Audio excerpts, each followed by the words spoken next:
এই ভিডিওটি আমাদের সকল নতুন এবং পুরাতন প্রবাসীদের জন্য গুরুত্বপূর্ণ, কেননা এই ভিডিওতে আমি আপনাদেরকে জানাবো আমার স্ক্রিনে দেখেন যে চারটি option excellent, green, yellow, red, এই যে চারটি অপশন। আবার কোনো জায়গায় আপনারা দেখবেন যে প্ল্যাটিনাম লেখা থাকে।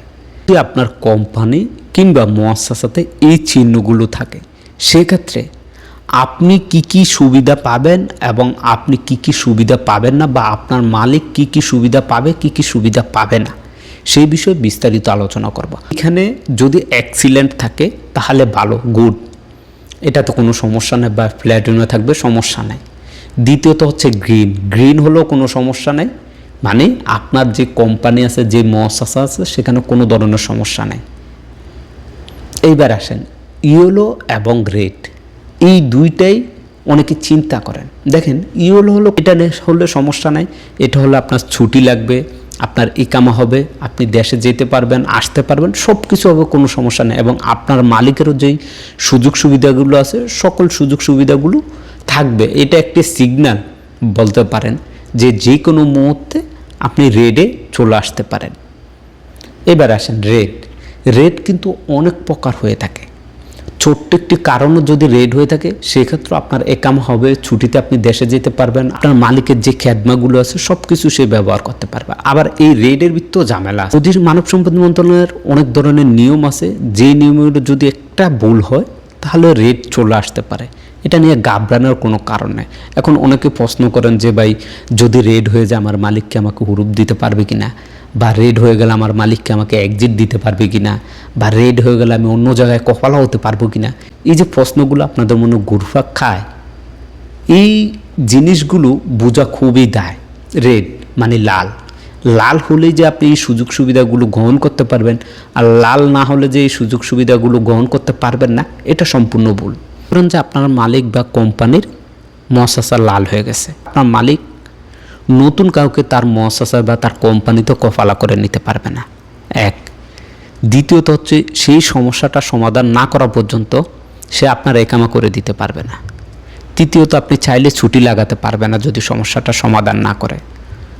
চতুর্থত সে চাইলে আপনাকে অন্য জায়গায় ট্রান্সফার দিতে পারবে।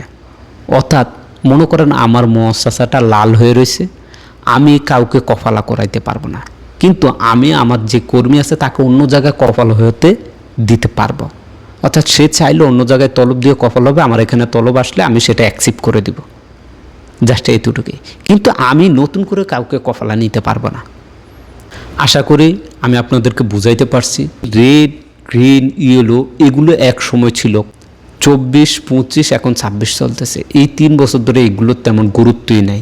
কেন গুরুত্ব নাই? এখন কিউআর সিস্টেম, আগে কিউআর ছিল না, আগে কিউআর সিস্টেম ছিল না, এত কড়াকড়ি আইন ছিল না, যার কারণে ওই রেড, গ্রিন, ইয়েলো সেগুলো নিয়ে চিন্তিত থাকতো মানুষ, সেগুলো নিয়ে পড়ে থাকতো। তো এই যে কিউআর সার্ভিসটি শুরু হয়েছে, তখন থেকেই এই রেড, গ্রিন, ইয়েলো এগুলো দেখার বিষয় নেই, এগুলো কোনো সমস্যা না, বড় কোনো সমস্যা নেই। আশা করি বুঝতে পারছেন। এগুলো নিয়ে চিন্তা ভাবনা করে কোনো লাভ নাই। আপনি দেখেন আপনার মালিক আপনার সাথে ভালো ব্যবহার করে কিনা, আপনার একামা তৈরি করে দেয় কিনা, আপনাকে টাইম টু টাইম ছুটি দেয় কিনা, আপনাকে বেতন দেয় কিনা। যদি সব কিছু ঠিক থাকে তাহলে তো আলহামদুলিল্লাহ, আর যদি না দেয়, আপনি যদি চান অন্য কোথাও কফল হতে, সেক্ষেত্রে আপনি মাত্র 2টি জিনিস নজর দেবেন, 2টি জিনিস, আর কিচ্ছু না।